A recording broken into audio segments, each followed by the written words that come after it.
আপনারা কি সবাই চিন্তা করছেন আমি এই মুহূর্তে একটি সমুদ্রে দাঁড়িয়ে আছি? হ্যাঁ, এটাও একটি বলা যায় মিনি সমুদ্র।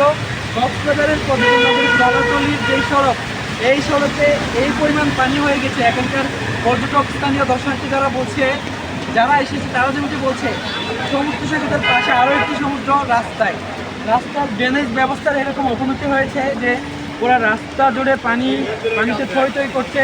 হোটেলগুলোতেও পানি প্রবেশ করা শুরু করেছে। বলা যায় এটি একটি মিনি সমুদ্র। আপনারা দেখছেন গাড়িগুলো কিভাবে কষ্টে চলাচল করছে। পর্যটক এবং স্থানীয় দর্শক আছে তারা একেবারেই এই পানির মধ্যেই অনেক বেশি কষ্ট করে কিন্তু চলাফেরা করছে, আমরা সেটি দেখতে পাচ্ছি। আপনারা দেখছেন পর্যটক এবং স্থানীয় দর্শনার্থীদের কী পরিমাণ কষ্ট করে এখান থেকে চলাচল করতে হচ্ছে। পানিতে পুরা সড়ক থই থই করছে। আরও একটি মিনি সমুদ্র বলা যায় এটা আসলে যারা কর্তৃপক্ষ আছে তারা অবশ্যই ভেবে দেখতে পারেন।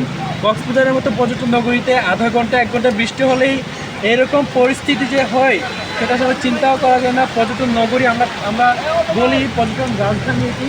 হোটেলগুলোর অবস্থা যদি একটু দেখাই, হোটেলগুলোতেও পানি প্রবেশ করেছে, পানিতে থই থই করছে। এখানকার হোটেল ব্যবসায়ীরাও অনেক বেশি কষ্টে আছে। আসলে ছবি তুলছে, এখানে দেখতে পাচ্ছি অনেকে ছবি তুলছে এখানে নেমে।